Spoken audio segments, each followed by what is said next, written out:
performed groundbreaking of Lagos Medi Park. President Tinubu set to open the three-day national conference to address unemployment, poverty in the country.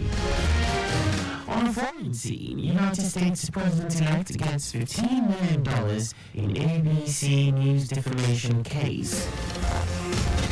And in sport, UFC champion Israel Adesanya confirms fight card for upcoming Saudi Arabia tournament.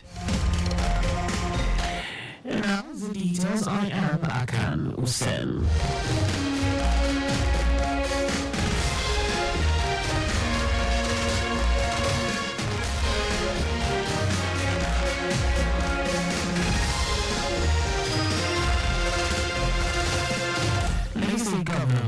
Who has performed a groundbreaking of the Lagos Medi Park Hospital, a healthcare hub in Africa. The project is a private-public partnership, 140-bed multi-specialist hospital with a state-of-the-art diagnostic center, residential accommodations for healthcare professionals, and training facilities to develop a skilled healthcare workforce, as well as commercial and retail spaces dedicated to medical services. Governor Sanwo-Olu commended investors, industry leaders and experts for taking a bold step to partner with the Lagos State government to build the Medi Park. Said his administration will ensure that everything needed for the success of the project will be provided. If there are still waivers, if there are still things that is required for this to go and to do well, we will give it to you.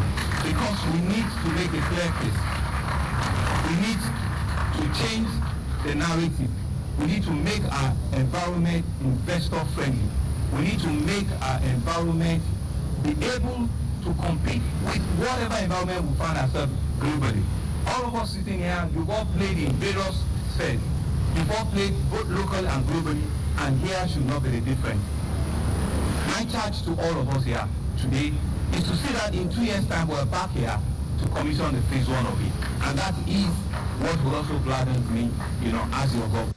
The partners who expressed their commitment to delivering a world-class addition to the healthcare fabric and infrastructure of Lagos State commended Governor Sanwo-Olu, the Lagos State Executive Council, and the Office of the Public-Private Partnership for having the vision for the Medi Park project.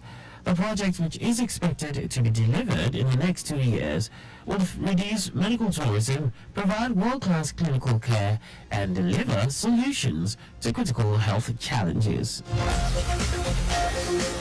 The Lagos State Ministry of Information and Strategy has been adjudged the best online media reporter at the Stakeholders Appreciation Awards, commemorating Universal Health Coverage UHC Day 2024. The award, organised by the Lagos State Health Management Agency, LASHMA, was presented in recognition of outstanding reporting, creativity, and dedication to delivering timely, accurate, and engaging digital social media content on Ilerico Health Insurance Scheme. Receiving the award on behalf of the Ministry, Director of the Social Media Department, Olajide Atonsoye, expressed delight and gratitude for the recognition, just as he emphasized that his team will continue to amplify critical health messages and provide public awareness of government policies and programs. He reiterated the vision of the ministry to leverage all media platforms, especially online media, to ensure that information about the good work of the Sanwo-Olu administration across all pillars of the Themes Plus agenda reaches every nook and cranny of Lagos State. The Lagos State Education District 2 has held its annual festival of Carol, Christmas Carol, and 9 lessons with a call to staff to be patient, diligent, and resilient in the line of their duties. Tutor General, Permanent Secretary of District 2, Anika Adekoye, made the call at the event with the theme Hope and Resilience. Adekoye expressed optimism that no matter the level of storm that the nation is going through right now, there is hope and normalcy will return very soon. She noted that the district had been able to key to the Themes Plus agenda which has resulted in a lot of laurels won by students, teachers, and principals, as well as the district as the recipient of the most outstanding in 2024, while appreciating them for their commitment and collaboration. Adekoya urged the staff of the district not to rest on their oars, so that the district will sustain all the accolades acquired in the last few years, as she is about to retire from public service. The Nigeria Space Management Agency, NAMA, has expressed satisfaction with the strength of the free Wi-Fi service provided by the agency at the nation's airports.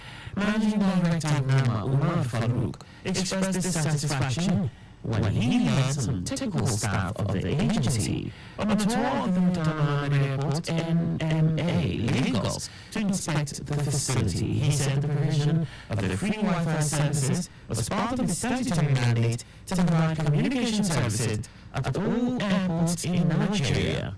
Farouk assured the travelling public and airport users that the agency is working hard to ensure the availability of Wi-Fi services in all the 5 major airports in Nigeria. Now to the rest of the stories. President Bola Tinubu will on Tuesday declare opening a 3-day national conference that will address poverty, unemployment, and skills gap in Nigeria. The conference is designed by the All Progressive Congress APC think tank and Intellectual Resource Center, the Progressive Institute TPI. Head of Media and Strategic Communication of the Institute, YFB, said the 3-day talk shop is scheduled to hold from Tuesday 17th to Thursday 19th December at the Banquet Hall, Presidential Villa, Abuja. He noted that the event is themed Vocational Skill Acquisition, Entrepreneurship and Challenges of Development in Nigeria.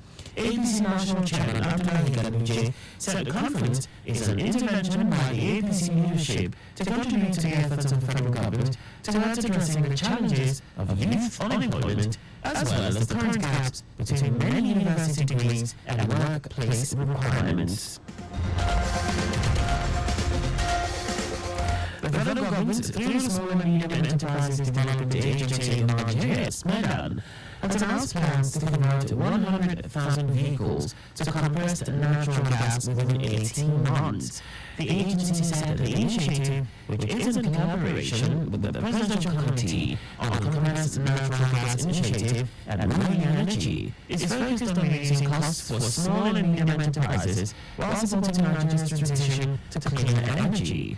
Director General of SMEDAN, Charles Odi, in a statement, said a centre created by the agency and the firm would convert at least 10% of 1 million CNG vehicles mandated by President Bola Tinubu to hit Nigerian roads by 2027. According to Odi, the centre will convert 9 vehicles daily, adding that it is also designed to train young Nigerians in CNG conversion, maintenance and repair, thereby creating new entrepreneurial opportunities. The House of Representatives is considering a bill to alter the 1999 Constitution for creation of a special account into which all borrowed funds, credits and grants to the federal government shall be paid. The bill, currently before the Committee on Constitutional Review, was sponsored by the member representing Darazo Kanjura Federal Constituency, Bauchi State, Mansur Soro. Speaking in his rationale for the bill, Soro said the bill was to encourage greater transparency in the utilization of borrowed funds by dedicating a special account for it and have full disclosure on the utilization of the funds. He noted that having borrowed funds, grants, and internally generated revenue housed in the same account made monitoring utilization of loans difficult. Now to foreign news. ABC News has agreed to pay $15 million to United States President-elect Donald Trump to settle a defamation lawsuit after its star anchor falsely said he had been found liable for rape. George Stephanopoulos made statements repeatedly during an interview on 10th of March this year while challenging a congresswoman about her support for Trump. A jury in a civil case last year determined Trump was liable for sexual abuse, which has a specific definition under New York law. as part of Saturday's settlement first reported by Fox News Digital, ABC will also publish a statement expressing its regret for the statements by Stephanopoulos. According to the settlement, ABC will pay $15 million as a charitable contribution to a presidential foundation and museum to be established by all four plaintiffs as presidents of the United States of America have established in the past.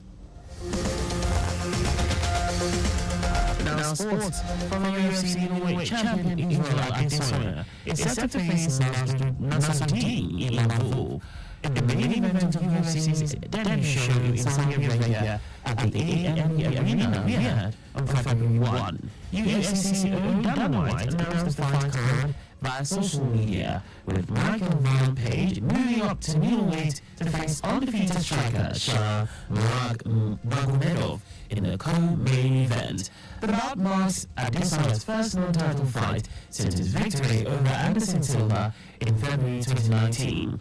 Adesanya ranks number 4 in the middleweight division, looks to bounce back from consecutive losses to the champion Dricus Du Plessis at UFC 305 in August and Sean Strickland at UFC 293 in September 2023.